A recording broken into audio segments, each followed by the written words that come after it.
you. I have just logged in and I did not fix the issue yesterday that happened where whenever I'm running, it will stop me from running if I press the control button, just like that. I have no idea why it's doing that or why other parts of the UI seem to be broken. But I'm going to have a look at settings and see if I can find the issue in some sort of a quick manner. I kind of looked through it yesterday and I didn't see it anywhere where I don't really know why hitting the control button would stop my movement. In fact, out of curiosity, I wonder if it stops all of my movement or if it just stops my running forward movements. So let's try if I'm running backward. It doesn't stop it if I'm running backward, okay? So how about if I'm strafing? Strafing? No, it doesn't stop it. Okay, that implies that it's something to do with what if it thinks that I'm hitting aha? What if it thinks that I'm hitting S? That would do it. Okay, so let's see if I can find anything that might be the problem here. I think I'm going to go to controls and then I'm going to look at movement keys and I'm going to see if I can find, okay, so move forward with W, that's normal, or up arrow, yes, that's perfectly normal. Move backward with S or down arrow, okay. And that's all very normal stuff. Okay, everything else is looking fine. I figured while I was here, I better check my move up and move down because if I find out that my move up button is wrong, I'll be in a bit of a poor condition. So auto run is numlock, which I don't have on this computer. There's no numlock, unfortunately. Or the middle button of the mouse, which is normal. You can also click both buttons simultaneously to run. I don't see that as an option or as anything on here, but it's the same as clicking the middle button as far as a mouse is concerned. So that's not an issue. I had gone ahead and made walk run control W because my walk run for some reason had been changed to hitting the slash button. That's not great because normally when you hit the slash button and you're not in the chat tab, it'll take you to the chat tab with the slash selected so that you can normally just be going along and type slash claim and it'll go to that window and type it, or you can do slash invite or slash raid or any of that, and it will automatically go to the window and type the slash. That's not what's happening right now. It's something terrible happening to my UI when I logged in yesterday morning, and so I have been struggling with this since. Interestingly, none of these things seem to be wrong right here. So again, I don't know where the issue is. I'm in the advanced settings, so I don't understand what is going on here. If anybody has any advice, you know what, I think I'm going to choose EverQuest 2 defaults and see if that fixes it. So it looks like walk run toggle is normally Shift R. That's good to know. I really don't switch between walking and running as a general rule. I normally have my character in run all the time. Not to be confused with sprint. Sprint is when you press this button and people refer to that as run, but technically most people are actually running all the time. It's kind of interesting. Nobody walks in Norrath. We all just run around. But okay. Hopefully resetting those keyboard settings with that button down there will fix everything. Also, hopefully it didn't mess anything else up. That would be great.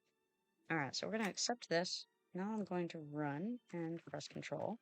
And hey, I can still run while pressing control.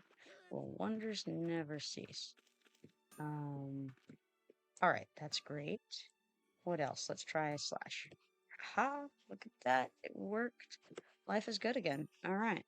So that is one problem that has been attended to. Let's go. Let's go crafting.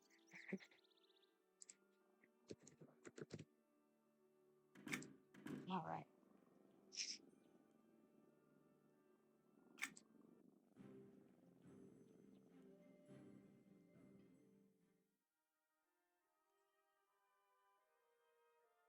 All right, so now I have gone into our guild house. I have on my person a few stacks of fuel, so I should be able to come over here to the workbench and knock this rid out using the materials from the depot. And so, no problemo. I already have my Tradeskill knowledge book set up the way I want it with my durability abilities up here and my progress abilities down below it so that, for ease of crafting. For those of you who don't know, the durability is the green bar and the progress is the blue bar. So, if you lose too much of your durability, then you will go down in the quality of the item that you've made. So instead of making it pristine, you might make it a fashioned. If you lose a bar, if you somehow lose multiple bars, you could end up with shaped or crude. So if you want the craft to go faster, then you can use increased progress buttons at the risk of potentially losing some quality of your item. But if you use the increased durability abilities, then you should be able to save your item most of the time if you start getting low on your durability. There's also success chance. It's not really a big deal. Most of the time, you're not very likely to lose an item due to your success chance going down to 0. But there is a remote possibility that could happen. In some crafting instances, it's more likely than others. I think I want to say once Wars of Pesha came out, and you had there were like these crafting instances that went along with it, and you could do them pretty regularly. It was like a group crafting instance. In fact, it's the only group crafting quests that I can think of right now. And of course, I haven't played on live in a few years, so there's a remote possibility that maybe they have added some group crafting quests since then. I really doubt it. I thought that was a super cool implementation when they did that. I don't know that a lot of people took advantage of it because it was time consuming. There were some tricks to it where you could definitely make more, let's say make it go a little bit faster by making more of each item instead of turning them in one by one, but you did have to be careful doing that or you could end up breaking the zone. I don't know if we're going to get more Zavakesha on here or not. On this server, that is. If we do, that's amazing. I would actually love to do those crafting instances with people again. again, I don't know that just everyone knew about them, or maybe they just had bad experiences going in there. Because, again, they could be time consuming.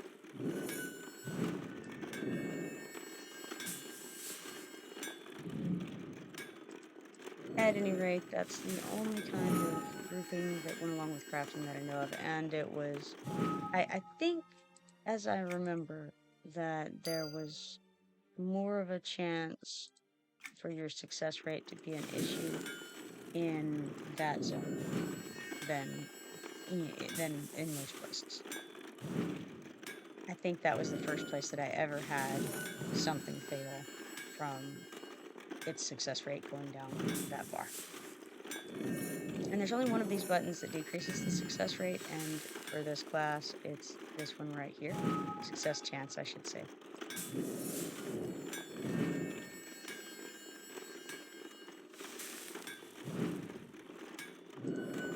Otherwise, this is a pretty safe button to click, I would say. This one here, this is the one where you're trading durability for progress. So that's the one that's most dangerous, I suppose, to use. And of course, this is for the jeweler. Every class has different abilities that they use. I should say every subclass has different abilities that they use depending on the skill that is required for what they're doing. Some can even have multiple things going on. For instance, a jeweler makes spells and jewelry, so they need the metalworking and the scribing type things.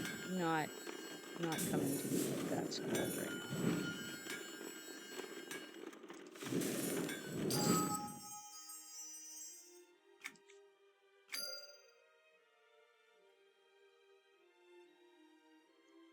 Alright, moving right along in this work order. I keep wanting to call them writs because they're pretty much their crafting writs, right? But technically they're called work orders, and for this, in this instance, I'm doing a regular work order and not a rush order. A rush order would be timed, and this one is not. I often do timed work orders because they, first of all, are faster, and they give you more guild status and more XP for the amount of time that you spend doing them, and the amount of materials that you use doing them. But since I'm doing the crafting in the house, in the guild house, I don't want to spend all that time zoning, first of all, out of the crafting instance and then into the house, and then feeling rushed on getting the rush order complete in an adequate amount of time. Also, I'm talking and not paying as much attention to the crafting as I otherwise would. So again, I'd just rather not have the, I guess, the stress of doing a rush order right now. I could do the crafting in the crafting instances, and then that would be a little bit, you know, I wouldn't have to do any zoning, and so then I could definitely do the rush orders without any problem, but I would also have to carry all of the materials that I need to do that, and that takes up a good bit of inventory space, and of course you have to sit and find everything that you need. So I've chosen instead to do the slower route, which, as I was showing yesterday, does still make you a small amount of money compared to the amount of fuel that you're having to buy. So if you're a crafter and you're concerned about not having enough money to level properly, be sure to do the work orders and you will find that you're not losing money on the fuel.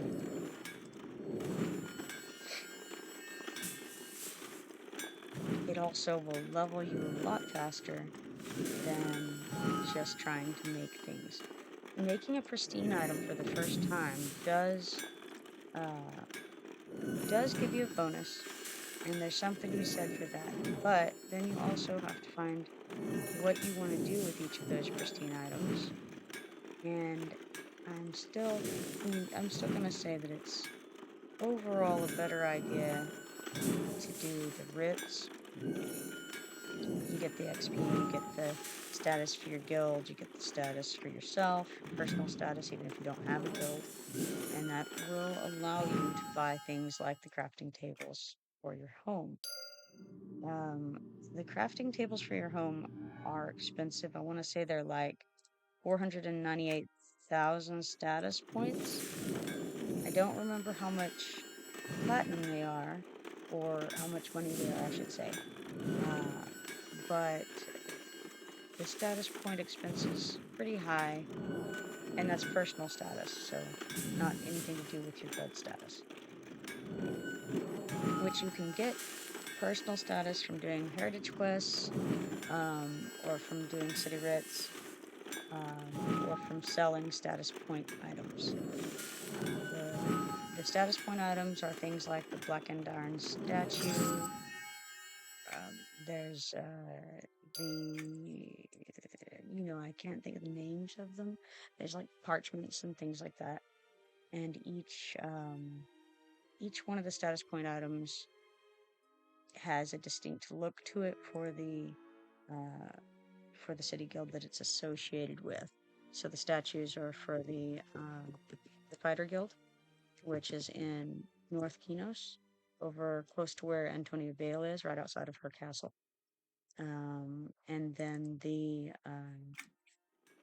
parchments are in Eldargo. Of course, this is Alkanosian. There's the same thing over in Freeport. The same kind of status point item merchants. So in Eldar Grove, in the treehouse and at the bottom of the treehouse, there will be a fellow who will take the parchments. Then there's, I can't think of what they're called, but they're kind of, the priests and the mage have very similar looking items to turn in. If you mouse over it in your inventory, it will tell you this item can be turned into a powerful guild of mages, or a powerful guild of healers, something like that. And they look like, I think they're scrying stone, maybe, for the Temple of Life. I can't recall, because the Temple of Life is where the priests are, and the Mage Tower is where the mage turn-ins are. So if you have any of those are the places to turn in. You can sell those to any merchant, and you'll get like a copper or something for them. I would never recommend doing that. Selling them for status is the best if you're in a guild that's going to get credit for that level of status point items, or if you need status point items for yourself. If your guild has out-leveled them, then they'll be yellow when you go to sell them. The status point amount will be in yellow rather than in blue. If it's in blue, that means your guild is going to get status for it. If it's in yellow, your guild is not going to get status for it, but you will still get the personal status points from that sale. If you don't want the status points and you're not in a guild, or your guild isn't going to get credit for that, then you can always give them to someone else, or you can sell them on the broker. You can probably get a few gold per each, I would guess. You can also buy them on the broker if you are in need of status points, or if your guild is in need of status points. I believe that your guild has to be level 25, sorry, level 25 in order to get the crafting tables for your home. So, if you're in a guild, make sure you get it up to level 25, or the guildmates and you get it up to level 25 before you try to get the crafting tables for your home. Sorry, I'm sniffling and my voice is cracking. All that. I think I've got some allergies going on. It's fun times. Perhaps a drink of water will assist.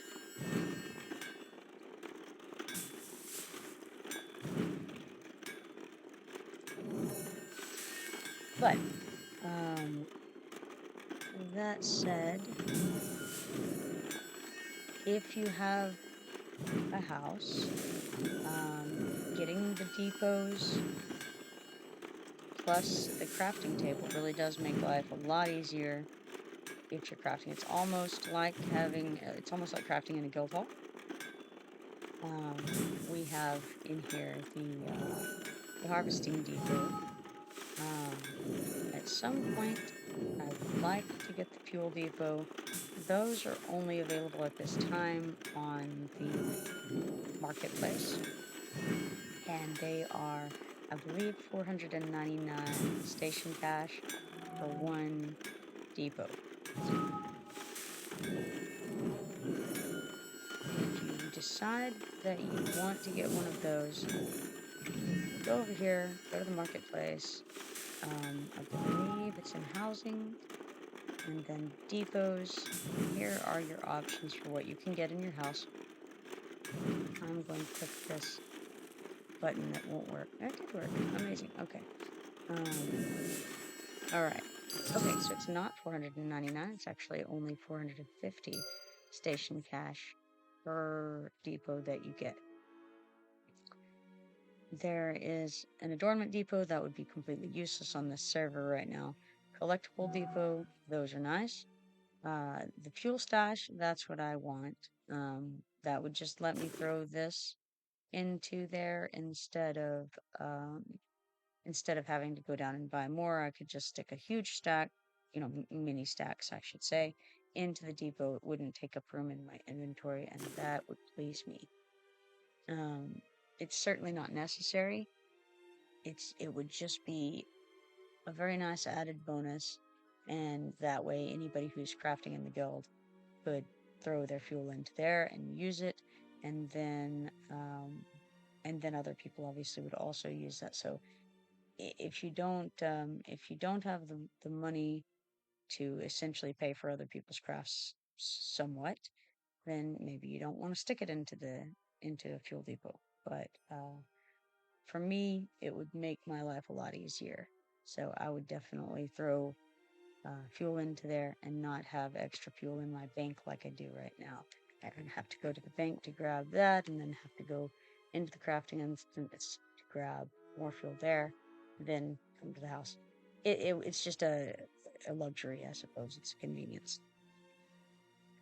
But it's a nice convenience. So, if you do a lot of crafting and you want that, it is available. So I'm going to go turn in this work order and pick up the next work order, and then I'll have to take a break and have breakfast / lunch, I believe.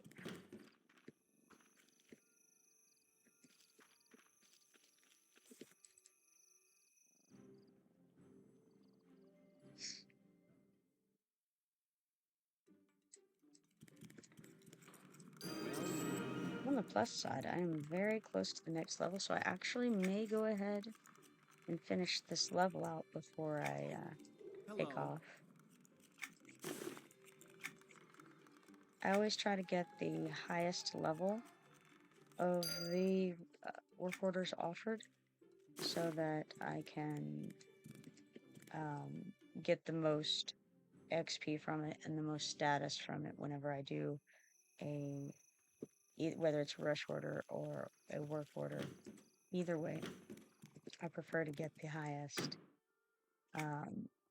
highest level one that I can, and that way there's less, waste of materials and things like that, having to do more end time, so per level.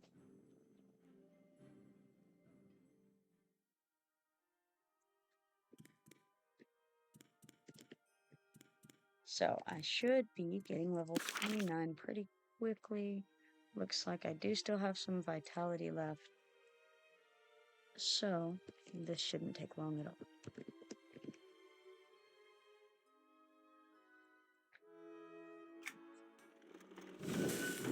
For those who don't know, the vitality basically doubles your XP gain as long as you have any vitality at all.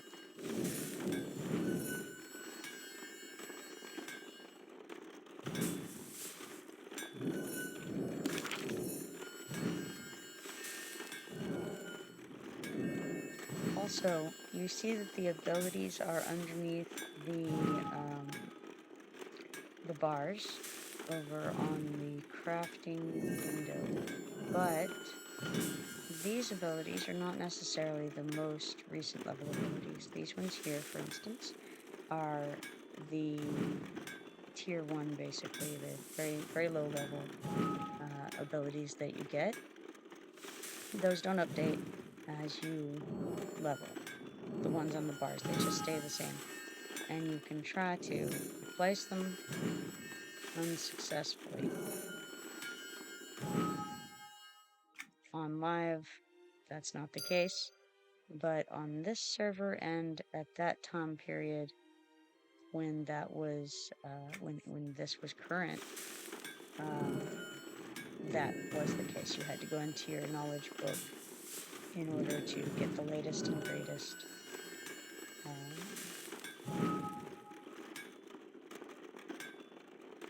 Yeah, I just tried it again just for fun.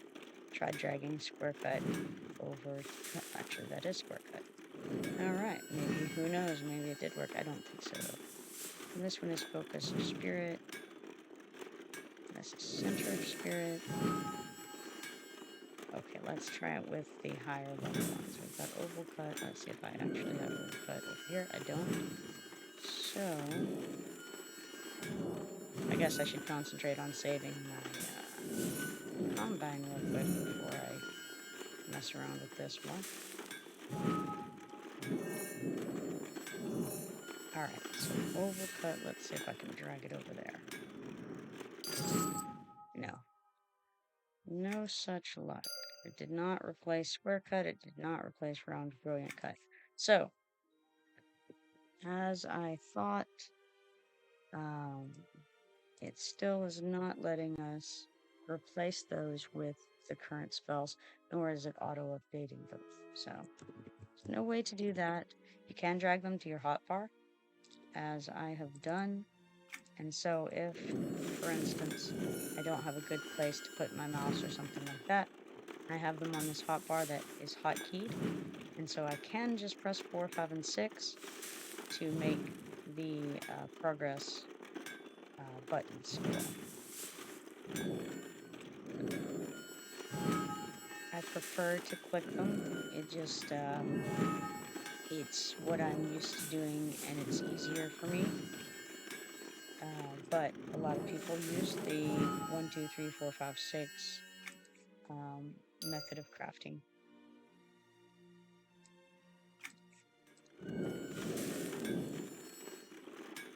Whatever feels comfortable to you would be what I recommend.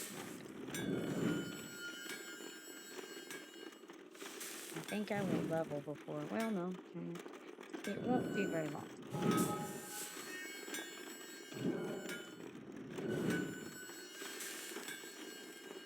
Might be this item, might be one more after this item.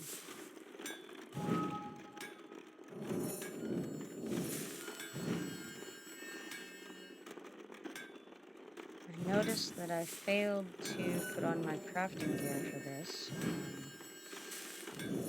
Would have been smart to do so, but at this point I'm not going to bother. I have it set up in my armor sets so that I can just go and click it and begin my crafting gear. But I did not do that, so I'll select. Oh, let's see here. What is it about Origins that has you choosing to play on it? I understand the differences in the servers, but I don't understand what causes people to choose one type over the other. Okay. I don't like a lot of things about live right now. Last time I played on it, basically you're going along grinding every day. All you're doing is going and playing dungeons over and over, and it's like the same three dungeons that you just keep going to, and it's like you're just looking for loot, and that's the whole point of the game. Everyone has to be doing the same things basically. You don't have the freedom of choice. On here I can go on and I can just do some casual crafting. I don't have to feel confined like, oh, I need to go do my dailies. I need to go do my weeklies. Got to stay on top of this, you know? Um, and the same with adventuring. I don't have any um, need, and more than that, it's like I can go on and do a variety of quests. On live, you're pretty well streamlined. You get a certain number of quests that's added every expansion, and it's like they're streamlined. You can't choose to do some and not do others. There's not good, interesting storyline going on. I really enjoy the older quests that normally had something entertaining about them in some way, whether it was humorous or interesting. And of course, not all quests had something entertaining or interesting, but there was enough of that to keep me entertained. Um, I like the more, I would say, more casual community that is created with less just constant dungeon grinds. And that's kind of what I feel like you get on live. Now, also, there's another point to be made in that the leveling is slower on this server, and I I feel like that encourages the players to learn their class better in order to be able to defeat the monsters that they're going against. Because it's a little more difficult and the leveling is slower, then you don't get a lot of max level players who have no idea what they're doing with their class. Which I think when someone gets up max level and they don't know what they're doing, that is detrimental for them and for everyone that they're playing with. And it's I think it's just kind of better if that doesn't happen. So that's part of what I like about it.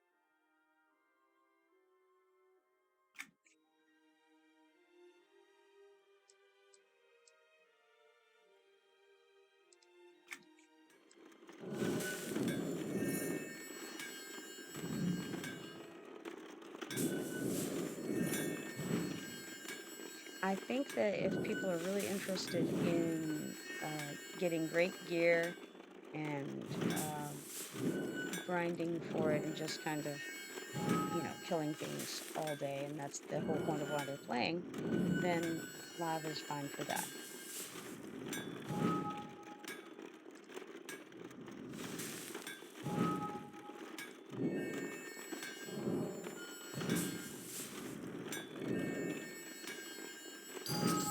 And I see you said I used to be one of those sweaty min max players back in the day. I solo now, so I can walk away whenever and not cause an inconvenience for the group.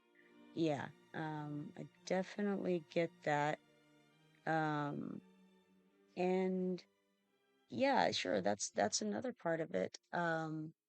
If you're doing, the constant grind of dungeon after dungeon, it can be difficult to say, hey guys, I gotta pop out and go because you kind of feel like you're dependent on. Now that's also could happen obviously on any server, especially if you're over here on this server and you want to run Neck Castle or you want to run Deathfist Citadel or something like that, that's definitely a time investment that you can't just get on for 30 minutes and then get off. But for most of the things that you're doing um, on this, whether it's Anashti Sul or the PvP version of Origins, um, you can, for the most part, just spend a little bit of time doing some quests, going and doing some harvesting, something like that, without feeling like you have to stay on for 4-hour blocks.